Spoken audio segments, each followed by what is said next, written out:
आज की इस वीडियो में हम बताएंगे कि क्लास 10th के बच्चे बोर्ड एग्जाम में अपना ओएमआर शीट कैसे भरेंगे, उसमें अपने प्रश्नों को कैसे हल करना होगा, सब कुछ डिटेल्स में समझाने वाले हैं। आज का वीडियो आपके लिए बहुत ही खास और मोस्ट इम्पोर्टेंट है, इसलिए आज की इस वीडियो को स्किप मत कीजिएगा, अन्यथा आप बहुत बड़ी गलती या भूल कर सकते हैं। चलिए दोस्तों, आज की इस वीडियो को शुरू करते हैं। देखिए, इसमें जितना कुछ डिटेल्स आपका दिया गया है ये पहले आपको भरना नहीं है, रुक जाइएगा, वीडियो को लास्ट तक देखते जाइएगा। देखिए, पहले आपको निर्देश पढ़ लेना है। देखिए, ये निर्देश जो है आपको जो बताया गया है, पहले इस निर्देश को पढ़ लीजिए, उसके बाद ही आप जो है काम करना शुरू कीजिएगा। देखिए, इसमें जितने भी निर्देश दिए गए हैं, पहला निर्देश है केवल काले या नीले बॉल पॉइंट पेन से सही गोले को गहरे निशान से भरिएगा। यानी कि आपको जो गोला करना होगा उसमें केवल आपको काला और नीला, केवल दो ही पेन का प्रयोग करना होगा। काला नीला अब 5 वाला भी हो सकता है, 3 वाला हो सकता है, कुछ भी, कोई भी पेन हो सकता है, ठीक है। बट लेकिन आपका केवल काला या नीला 2 प्रकार का पेन होना चाहिए। उसके बाद चलिए दूसरा निर्देश देखते हैं। दूसरे निर्देश में बताया गया है प्रत्येक प्रश्न का उत्तर पत्रक में दिए गए क्रमांक के सामने संबंधित गोले में निशान लगाकर दीजिएगा। हर प्रश्न के 4 विकल्प हैं, यानी कि इसका कहने का मतलब ये है कि जो ऑप्शन जो है सही होगा उसको उसी गोले को फिल करना, इसका कहने का मतलब ये है। उसके बाद तीसरा पॉइंट है OMR पर सभी प्रविष्टियां सावधानी पूर्वक भरें, उसमें कटिंग ओवर राइटिंग कदापि ना करें। यानी कि उसमें कह रहा है कि जो ओएमआर शीट में आप पूरा फिल करेंगे डिटेल्स, यानी कि ये सब डिटेल्स जो अभी आप फिल करेंगे, इसमें ये चीज़ कहा गया है सावधानी पूर्वक भरें, उसमें कट पिट बिल्कुल ना करें। ओवर राइटिंग का मतलब उस पर बार बार पेन चला करके उसको गाढ़ा करने की कोशिश ना करें। ये है दोस्तों कहने का मतलब। आइए चौथा बात क्या है, चौथा बात समझ लेते हैं। ओएमआर पर व्हाइटनर का प्रयोग ना करें तथा उसमें खुरचे नहीं, अन्यथा उत्तर का मूल्यांकन नहीं होगा। यानी कि देखिए दोस्तों, अगर आप जो है कोई प्रश्न गलत कर देते हैं, मान लिया जाए, तो उस पर आप क्या करें, सफ़ेदा मार करके या स्क्रैच करके फिर दोबारा जो है उसको सुधारने की कोशिश ना करें, अन्यथा आपको उसका नंबर बिल्कुल नहीं मिलेगा, उसका नंबर आपको मिलेगा ही नहीं। वो आपका समझ लीजिए बेकार हो गया, एक प्रश्न आपका रद्द हो जाएगा। आप जो विकल्प लगा दिए उसको वही लगा ही रहेगा। इसलिए ध्यान से समझिएगा दोस्तों पूरी बात को, आप दोबारा उस पर कोई भी सुधार मत कीजिएगा, सोच समझ कर लगाइएगा, जो सही होगा उसी पर टिक कर दीजिएगा। इसलिए दोबारा अगर गलत होने पर आप कट पिट करते हैं, स्क्रैच करते हैं, सफ़ेदा लगाते हैं, तो उसका नंबर आपको नहीं मिलेगा।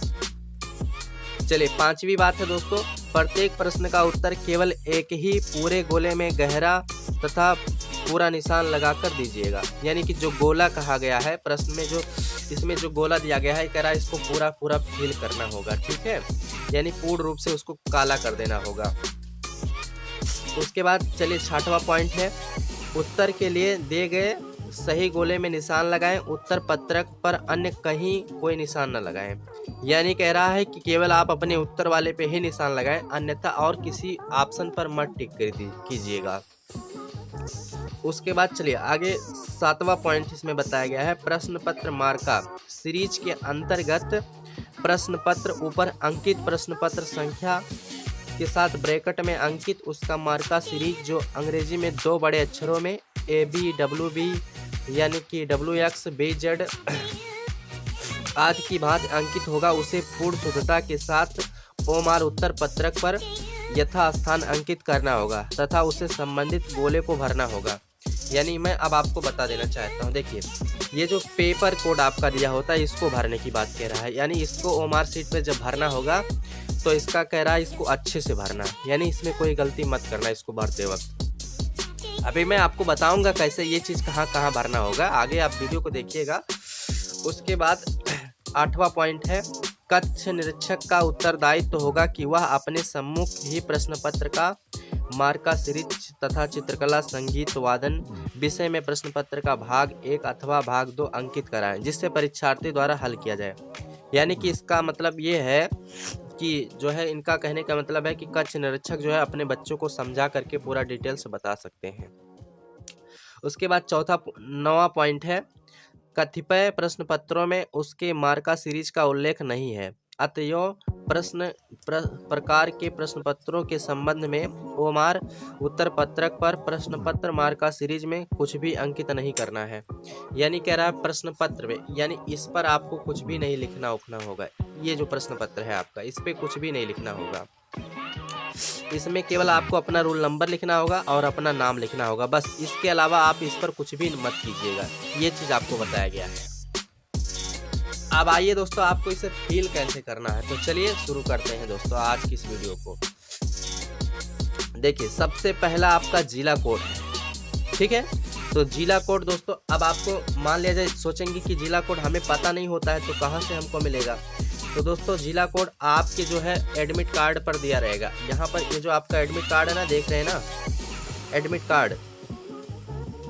तो इस एडमिट कार्ड पर आपका देखिए यहाँ पर दिया है, यहाँ पर दिया होगा, इसको आपको यहाँ पर भरना होगा। यहाँ पर आप भर सकते हैं, ठीक है दोस्तों, समझ रहे हैं ना। आप यूपी से हैं तो यहाँ पर 73 यूपी लिख सकते हैं। आशा करते हैं आप पूरी बात को समझ रहे होंगे। अच्छा, उसके बाद आगे समझते हैं केंद्र कोड। तो यानी यहाँ पर देख लीजिए दोस्तों, केंद्र का नाम, यानी केंद्र का नाम और उसके सामने केंद्र कोड लिखा है।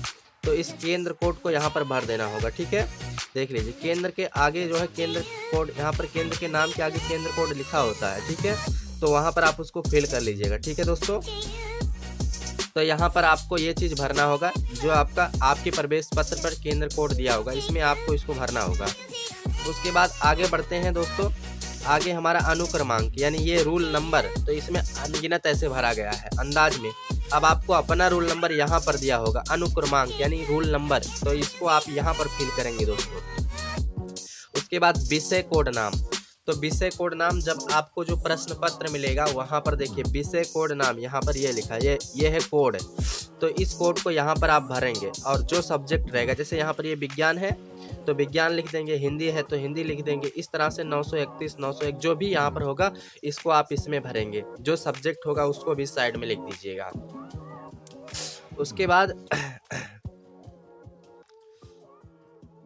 उसके बाद जो है अगला प्रश्न पत्र संख्या। देखिए, तो प्रश्न पत्र संख्या ये होता है, यहाँ पर आप इसको लिख दीजिएगा। ये चीज़ यहाँ पर इसको लिखने के बाद BN है तो BN यहाँ पर ब्रैकेट में आप लिख दीजिएगा, कोई दिक्कत नहीं होगा। उसके बाद चलिए आगे बढ़ते हैं। आप यहाँ से आप जब पूरा इतना डिटेल्स अच्छे से आप भर लीजिएगा, उसके बाद अब आइए इस तरफ, इसको आपको कैसे भरना है देखिए, ध्यान दीजिए। और यहाँ पर आपका स्कैन कोड दिया होगा, इतने में आपका स्कैन कोड दिया होगा आपके जो है पेपर का, यानी कि कोई बदल ना सके, इसलिए स्कैन कोड यहाँ पर दिया रहेगा। अच्छा, अब ठीक है दोस्तों, इतना बात आप लोग समझ गए होंगे। अब इसमें देखो, इसमें क्या है, पहला अक्षर दूसरा अक्षर, यानी जो ये आपका कोड है, इसका पहला अक्षर दूसरा अक्षर, यानी ये चीज़ आपको इसमें भरना होगा, ठीक है। अगर आपको फिर भी कहीं कोई बात नहीं समझ में आती है तो आपके क्लास में जो कक्ष निरीक्षक होंगे उनसे आप पूछ सकते हैं, कोई दिक्कत नहीं, वो आपको बहुत ही अच्छे से बताएंगे दोस्तों, क्योंकि उनका निर्देश होता है कि वो कक्ष निरीक्षक जो है बच्चों को समझा कर पूरा फील कराएं। उनका वो जो है निर्देश होता है, वो आप वो काम करा सकते हैं। उसके बाद दोस्तों आगे आएंगे तो यहाँ पर परीक्षार्थी का हस्ताक्षर, यानी परीक्षार्थी का मतलब जो बच्चा एग्जाम दे रहा है उसका यहाँ पर नाम। जैसे मान लिया जाए फॉर एग्जाम्पल मैं अपना ही नाम लिख देता हूँ, मेरा नाम राकेश प्रजापति है, तो यहाँ पर मैं राकेश प्रजापति लिख देता हूँ, यहाँ पर मैं अपना नाम लिख दिया हूँ। और उसके बाद नीचे यहाँ पर आपको कुछ भी नहीं करना है, यहाँ पर कक्ष निरीक्षक अपना हस्ताक्षर करेंगे, ठीक है, कोई दिक्कत नहीं। और यहाँ पर स्कूल का जो है मोहर दस्तखत रहेगा, यहाँ पर आपको कुछ भी नहीं करना है। और उसके बाद दोस्तों सेम यही चीज़ जो आप यहाँ पर फिल किए हैं, वही सेम चीज़ यहाँ पर भी आपको फिल करना होगा, ठीक है। यहाँ पर भी आपको वही चीज़ सेम फिल करना होगा, ठीक। इतना बात आप समझ गए होंगे। फिर वही चीज़ हस्ताक्षर यहाँ पर भी है, यानी कि ये चीज़ सेम है। एक पार्ट आपके पास जमा हो जाएगा और एक पार्ट बच्चे को जो है देने के लिए दे दिया जाएगा, ठीक है। यानी ये पार्ट बच्चे लेकर जाएंगे और ये पार्ट जो है आपका जमा हो जाएगा आपके कॉलेज पे। अब उसके बाद अब आप यहाँ से भरना शुरू कीजिएगा। अब आ जाइए प्रश्न पे। तो देखिए, आप जैसे प्रश्न पे आ जाएंगे तो यहाँ से आपको 20 नंबर का विकल्प मिलेगा। मान लिया जाए ये पहला विकल्प है, मान के चलते हैं। अब इसमें पहले विकल्प में आपसे पूछा है वक्रता त्रिज्या का मात्रक होता है। मीटर, सेंटीमीटर, मिलीमीटर, तो इनमें से सभी होता है। वक्रता त्रिज्या का मात्रक यानी सबसे आप माप सकते हैं। सेंटीमीटर भी माप सकते हैं, मिलीमीटर में भी माप सकते हैं, मीटर में भी माप सकते हैं। तो यानी इनमें से सभी ऑप्शन सही है। तो यानी कि इसका जो है चौथा ऑप्शन सही है, यानी ए बी सी डी, यानी डी ऑप्शन सही है। तो यहाँ पर आपको क्या करना है, आपको डी वाला ऑप्शन जो है फिल कर देना है। जैसे मान लिया जाए अब इसमें डी ऑप्शन है ना, तो पहले प्रश्न का डी ऑप्शन सही है। तो आपको इसको पूरा तरह से ऐसे गोला करना होगा, यानी इस गोले को पूर्ण रूप से ऐसे जो है काला कर देना होगा, ठीक है। और अदर किसी पेन का मत प्रयोग कीजिएगा, केवल आपको काला और नीला पेन का ही प्रयोग करना होगा। इस तरह से आप इसको पूरा काला कर दीजिएगा। अच्छा, यहाँ पर आप नहीं समझ रहे हैं, इससे समझिएगा। चलिए, जैसे अगर दूसरा प्रश्न की बात करें, तो दूसरा प्रश्न निम्न में प्रबल क्षारक है। तो मान लिया जाए दोस्तों इसका बी ऑप्शन सही है। देखो इसका बी ऑप्शन सही है ना, तो दूसरे प्रश्न का बी ऑप्शन सही है। तो यहाँ पर आप क्या करेंगे, दूसरे ऑप्शन का बी ऑप्शन को ऐसे काला कर देना है। इस तरह से इसको पूर्ण रूप से काला कर दीजिएगा। ज़्यादा मतलब जो है दबा कर पेन मत चलाइएगा, बट लेकिन इस गोले को पूर्ण रूप से ऐसे काला कर दीजिएगा। उसके बाद चलते हैं तीसरा प्रश्न देखते हैं। अगर तीसरे प्रश्न में देखा जाए निम्नलिखित में दुर्बल अम्ल है, तो इसका मान लिया जाए दूसरा ऑप्शन सही, बी ऑप्शन सही है। तो यहाँ पर आप बी वाले को फिर काला कर दीजिएगा। तो यहाँ पर आप बी वाले को काला कर दीजिए, यानी जिस प्रश्न का जो ऑप्शन सही है उसको आप क्रम से काला कीजिएगा। जो प्रश्न का उत्तर आप पहले जानते हैं उसको आप पहले भी काला कर सकते हैं, कोई दिक्कत नहीं। ऐसा नहीं है कि आप सीरियल से ही करते जाइए।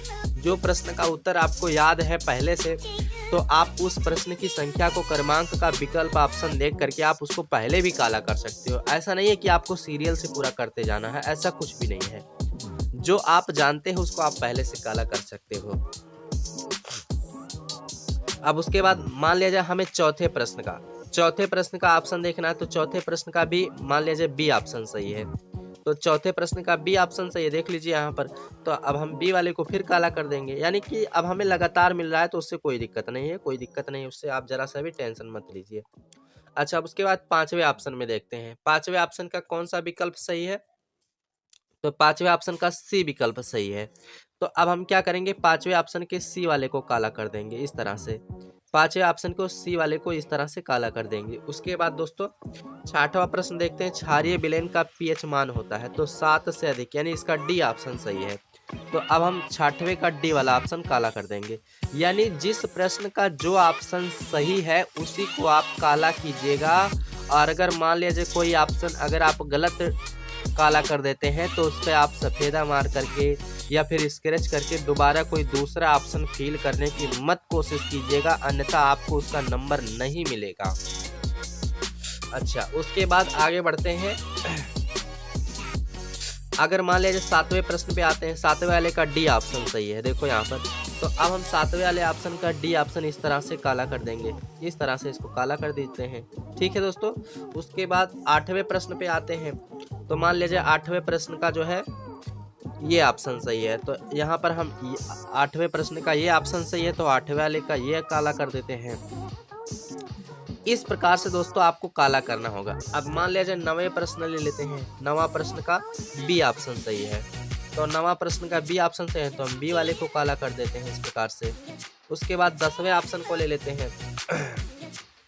10वां प्रश्न का बी ऑप्शन सही है, तो 10वें प्रश्न का बी ऑप्शन सही है, तो अब हम फिर बी वाले को काला कर देंगे। अगर लगातार आ रहा है तब भी उससे कोई फर्क नहीं है दोस्तों, आप इसके लिए चिंता मत कीजिएगा, कोई भी कंफ्यूजन मत रखिएगा। तो इसी प्रकार से अब यहाँ पर 11 शुरू हो जाता है, 12 शुरू हो जाता है, 13 शुरू हो जाता है, यानी कुल मिलाकर 20 विकल्प आपके रहेंगे। तो इस प्रकार से दोस्तों आपको जो है फिल करना होगा अपने ऑप्शन वाले प्रश्नों को। इसी प्रकार आप जब आगे कंपटीशन की तैयारी करेंगे तो आपका जो भी एग्ज़ाम होता है वो ओएमआर शीट पे ही होता है। आगे जब आप कंपटीशन जाएंगे देने तो आपका ओएमआर शीट वाला ही एग्ज़ाम होता है। आशा करते हैं आप हमारी सारी बात को समझ चुके होंगे दोस्तों। तो आज की इस वीडियो में इतना ही। वीडियो अगर आप लोग के लिए हेल्पफुल रहा तो वीडियो को लाइक कर दीजिएगा और अपने दोस्तों में वीडियो को शेयर कर दीजिएगा। चलिए दोस्तों, फिर मिलते हैं एक नेक्स्ट वीडियो में। Thanks for watching this video.